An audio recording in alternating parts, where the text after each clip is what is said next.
quando o evangelho cai nessa passagem, eu percebo que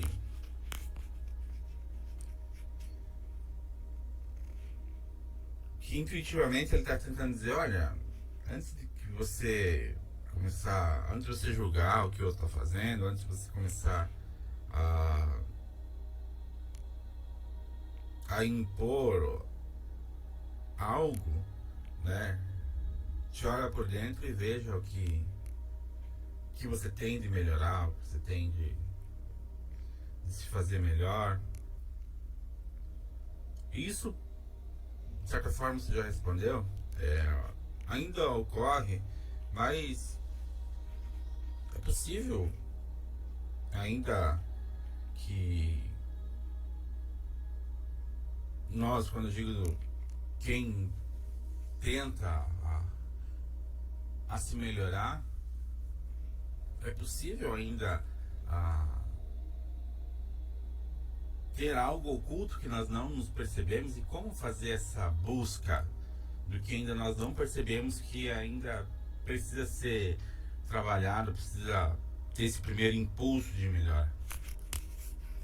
É interessante, meu amigo, porque até mesmo essa passagem de trave nos olhos ou no olho, ela precisa ser analisada com muita sensibilidade, aonde a intelectualidade meramente fria e calculista, com todo respeito, deveria ser deixada de lado, mas aonde a integridade e a sensibilidade da boa educação é que se faria mais útil. Então, olhando com educação e sensibilidade, eu entendo que a trave não é colocada de fora por outro. Ela é simplesmente arragada, pegada e colocada em mim mesmo pelas minhas escolhas de hábito, mania, desejo, vontade e costumes. Criptros, mediante a sua interpretação, você entende que a farpa do teu olho, ou a trave no teu olho, foi colocada por você mesmo? Sim. Então é um convite a eu me sentir para conceber o que eu sou. As pessoas não se sentem e concebem as suas más escolhas por mau hábitos e manias como a realidade a ser rotada, cuspida ou escarrada nos outros. Então ela só consome, e ela se resume mediante as necessidades, repito, carentes e ansiosas da sua fragilidade pessoal. Requer ao ser humano não apenas intelectualidade, mas educação de sensibilidade humana. Então, quando eu me defino pelo que eu nutro, pelo que eu sinto e pelo que eu me concebo, mesmo sendo eu em mim mesmo, eu não sou escravo das traves que me tratam como camelo, carregando pesos. Trave essas que são muitas das vezes as manias familiares que eu acho tão bonita, mesmo sendo ridículas e feias. Eu não valorizo as traves do comodismo, do machismo, do achismo, do preconceito, ou de qualquer preceito que, na minha intimidade de conceber entre o certo e o errado, o que se faz justo, eu ainda fico na gangorra do certo conveniente e do errado, que talvez, por más escolhas imprudentes, eu viva fugir ou vivo me atirar da fogueira. O ser humano concebe a verdade punitiva e julgativa um na vida do outro, mas tem como a si mesmo uma espécie de figura abstrata, animada por traves nos olhos, aonde cria entraves em vosso próprio destino, tendo você, pelas suas manias, vontades, desejos e má declínios, semelhante a este abençoado animal, mas não menos serviçal, que leva pesos, chamado camelo. está respondido. Bom dia, criptos. Bom dia. Eu estava refletindo um pouco sobre, até antes de começar o evangelho, a conversa que Claudia estava tendo com o Edson, quando eles pincelaram sobre, e o senhor também começou falando, né, sobre a decisão dos maus hábitos, essa deliberação, dessa decisão por maus hábitos que as pessoas têm. E aí eu estava lembrando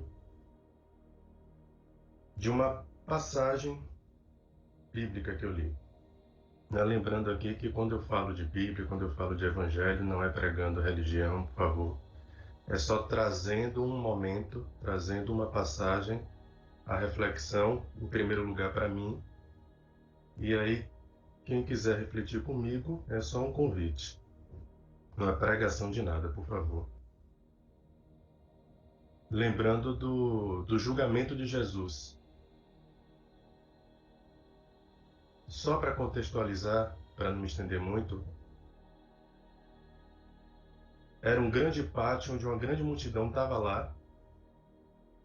De um lado, o governador dos romanos Pilatos, que era o grande juiz daquele tribunal, e os sacerdotes pedindo a condenação de Jesus. E eles falavam, os sacerdotes falavam à multidão o porquê que eles queriam condenar Jesus. E a acusação era: olha, ele cura, mas ele cura no sábado. Isso, de acordo com a lei, não pode. Então, se ele cura, ele não cura em nome de Deus. Ele cura em nome de Beelzebul. Então não pode. Ele se diz rei, embora ele nunca dissesse isso, Jesus nunca disse isso, né? Ele se diz rei. Isso é um absurdo. Filho de Deus, mais absurdo ainda. E aquela multidão se alvoroçava porque sequer refletiam. Já estavam tão condicionadas, tão mal habituadas. Claro, em respeito às religiões, por favor, né? E também a religião judaica da época que persiste até hoje, existe até hoje. Sequer refletiam sobre, mas porque eles já entendiam que era uma transgressão contra Deus, uma transgressão contra os hábitos. É importante que a gente entenda isso, que religião não é só crença, é hábito. Está intrincada a uma cultura. Transgressão a hábitos está errado. Eles estavam tão com aquele reflexo condicionado. E aí também eu estava lendo um pouquinho sobre reflexo condicionado, né, para não ficar só em religião. Quem quiser pode colocar aí no Google, né, o nome do cara é Ivan Pavlov, um russo, que ele escreveu, ele ganhou o Prêmio Nobel de Fisiologia e Medicina em 1904, falando sobre reflexo condicionado e citando como exemplo o condicionamento dos animais, o adestramento dos animais. E aí quando Pilatos falava, vem cá, falava à multidão, vem cá, o homem está curando, está fazendo uma coisa boa para vocês. Qual é a transgressão deste homem? Mas ele cura no sábado, os sacerdotes falavam. Mas eu não vejo transgressão neste homem. O que é que vocês querem que eu faça? Que eu julgue este homem? Queremos. E aí dizem os evangelhos paralelos, né? Aqui já não tá no evangelho, que pessoas, uns gatos pingados, olham o papel de Pilatos, que é como se fosse assim uma lucidez te cutucando, te chamando. Vem cá, vocês têm certeza que é isso mesmo? E aí surgem alguns gatos pingados no meio daquela multidão falando, olha, de fato, eu estava coxo, ele me curou. não disse em nome de quem, não tentou me converter a nada. Foi uma cura espontânea, ele disse, levante e anda, leva a tua maca. Surge outra pessoa, uma mulher, fala, olha, só em tocar na orla da bata dele, eu fui curada de um fluxo de sangue de anos. Ele nada me disse, nada me cobrou. E aí, ao mesmo tempo que essas pessoas iam surgindo, os sacerdotes, ao mesmo tempo, diziam, vem cá, que dia foi que ele curou vocês? Por acaso foi no sábado? A pessoa dizia, foi. Aí, tá vendo? Enquanto Pilatos tentava, mas isso é uma transgressão tão grande assim? Vocês têm certeza? Os sacerdotes diziam, vem cá, ele também se diz rei. O seu rei é Tibério César, imperador romano da época. Você vai assumir outro rei que não Tibério César? Mexe no ego do cara. E aí então que no meio daquilo tudo Pilatos fala, olha, eu lavo minhas mãos, já que vocês querem o sangue desse inocente. E aí diz a própria Bíblia que a multidão alvoroçada pelos sacerdotes que faziam ali talvez um papel do ego nas pessoas. A gente tinha Pilatos, lucidez, aquela cutucada anjo bom, sacerdotes, ego, anjo mau, maus hábitos, do outro lado dos ombros das pessoas. E aí a multidão gritou, sobre nós e sobre nossos filhos, o sangue deste homem. E a partir dali já estava consumado, a gente já sabe o que acontece. Então, Criptos, a minha pergunta é a seguinte, pode parecer repetitivo, mas mesmo assim eu vou pedir que o senhor, mais uma vez, fale sobre a importância do autoconhecimento e da lucidez nessa, digamos assim, no combate ao reflexo condicionado. Muito interessante as vossas colocações e até mesmo tempo a sua pergunta. Ninguém lhe condiciona. Você, que reflete em você mesmo uma grande nuvem extensa de opaquez, mediante a verdade que não existe em si próprio. Ante a futilidade pífia que você tem como realidade a sustentar a si mesmo. As épocas e as eras transpassam-se, mas o instinto humano, pior de que animal, continua instinto humano inferior a qualquer animal. Por mais que o homem sapiens, humano, diz-se e assim o é mais evoluído, no quesito moral, este instinto incisivo e gélido, não menos menopáusico, de conceber a sua própria paz na unidade do seu próprio silêncio, é aonde mantém a maior ignorância de um cidadão, o ignorar a si mesmo. O não saber das coisas de fora é o momento de se deixar das verdadeiras bonanças que tem por dentro, é a pior das maldades. Este mesmo relato bíblico, como você mesmo disseste, meu amigo, você nota que algumas pessoas tiveram lapsos de clareza e lembrança.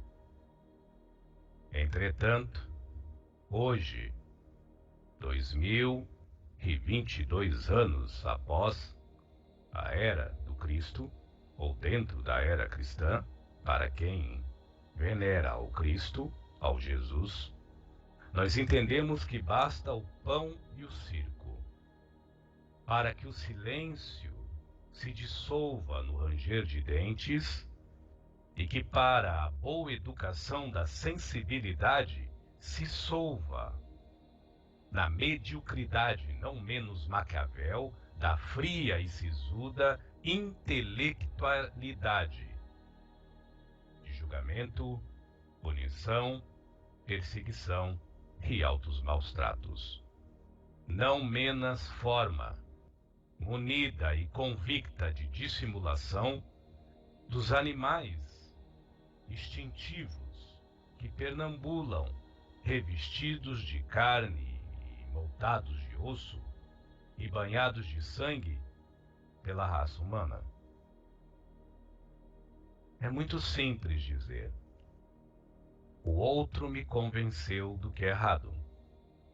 Mas poucos têm a hombridade de se revelar ao mundo e dizer: eu escolhi o que era errado.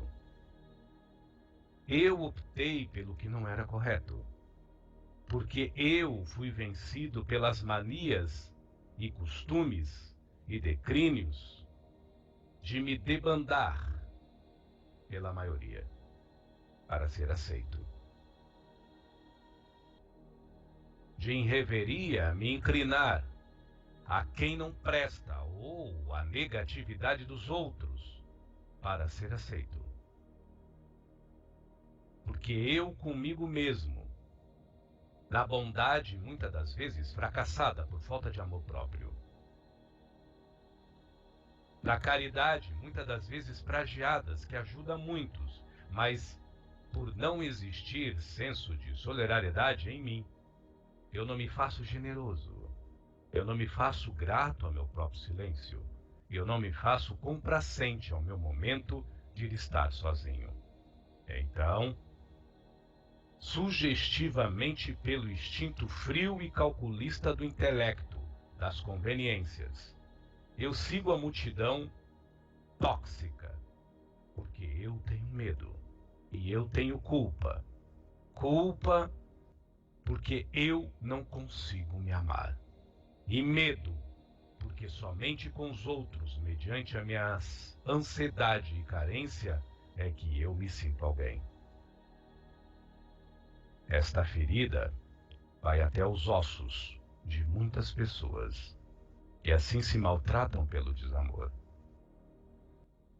Repito, meu jovem, é muito simples e muito fácil eu dizer: o outro me convenceu, mas necessita caráter íntegro, ética e hombridade para assumir: eu escolhi o pior. E mesmo assim as suas escolhas não são por falta de intelectualidade, mas vão por desleixo e desterro de sensibilidade do humano homem sapiens sensível que você é e se desfaz. Basta apenas pão que o circo, que já está pronto, pelo instinto incisivo e agressivo unitário humano, pega fogo.